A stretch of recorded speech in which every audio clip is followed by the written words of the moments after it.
మీద డిఫెండింగ్ అనేది వెళ్తా ఉంటుంది. దాని మీద అలా చెప్పారే తప్ప టు బి ఫ్రాంక్ ఎక్కడ మీరు దాడులు చేయండి, మిమ్మల్ని నలిపేయండి అనే పదాలు గాని, నిన్న తాట తీస్తా అనే పదాలు గాని ఎక్కడ కూడా వాడలేదు.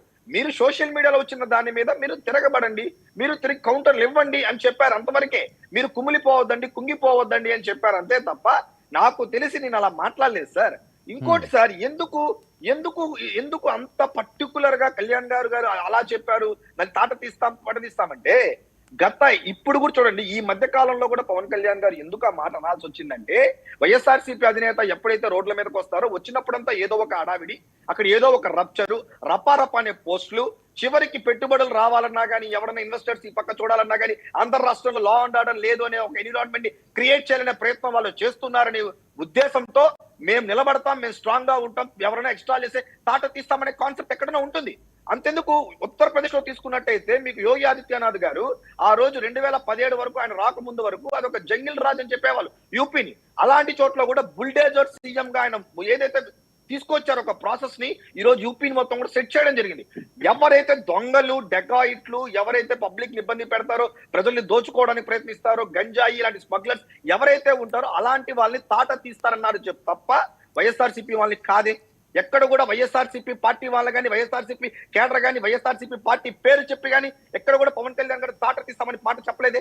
ఎవరైతే సంఘ విద్రోహాలు ఉంటారో, ఎవరైతే యాంటీ సోషల్ ఎలిమెంట్స్ ఉంటారో, ఎవరైతే రాష్ట్రానికి వ్యతిరేకంగా పనిచేయాలనుకుంటారో, రాష్ట్ర అభివృద్ధి వెళ్ళకూడదు అనుకుంటారో, అలాంటి వాళ్ళు కానీ ఎక్స్ట్రాల్ చేస్తే తాట తీస్తామనే మాట ఖచ్చితంగా ప్రతి సందర్భంలోనూ చెప్పే తీరుతారు తప్ప అది వైఎస్ఆర్సీపీ వాళ్ళు అన్నట్టు కాదు. ఆయన తాట తీయడానికి ఆయన పోలీస్ డిపార్ట్మెంట్ లో పనిచేస్తున్నారండి, తప్పు కదా.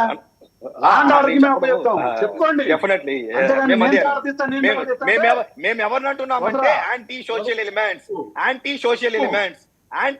ఎలిమెంట్స్ ఎవరైతే సంఘ విద్రోహులు ఉంటారో, ఎవరైతే రాజకీయ ముసుగులో వచ్చి అక్కడ వచ్చేటటువంటి ప్రజల్ని ఇబ్బంది పెడతారో, అక్కడ ప్రజల ఆస్తుల్ని పోగొడతారో, గంజాయి మత్తుతో ప్రజల్ని ముంచాలనే ప్రయత్నం చేస్తారో, అలాంటి యాంటీ సోషల్ ఎలిమెంట్స్ కి తాట తీస్తామని చెప్పడం ఖచ్చితమైన అవసరం. ఈరోజు ఎందుకంటే రాజ్యాంగం అనేది ఒకటి ఉంది, రాజ్యాంగ పద్ధతిలోనే వాళ్ళకి చట్టరీత్యా మనం శిక్ష ఇవ్వాలి కానీ ఇప్పుడు చట్టరీత్యాగానే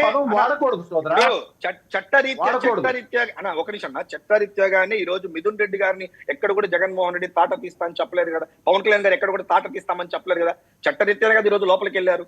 అదే చెవిరెడ్డి భాస్కర్ రెడ్డి కూడా తాట తీస్తారని పవన్ కళ్యాణ్ గారు చెప్పలేరు కదా, ఈ రోజు లోపలికి వెళ్ళారు కదా. ఎంతో మందిలో లిక్కర్ కేసులో మాటుకున్న ఎవరిని కూడా పవన్ కళ్యాణ్ గారు తాట తీస్తా అని చెప్పలేరు కదా, వాళ్ళతో లోపలికి వెళ్ళారు కదా.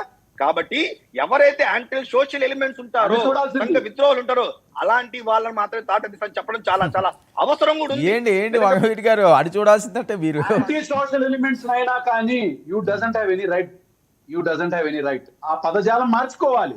అది నేర్చుకోండి ఫస్ట్ మీరు. సమర్థించుకోవచ్చు కానీ మీరు అలా కాదు, సమర్థించుకోవచ్చు కానీ ఇప్పుడు తండ్రి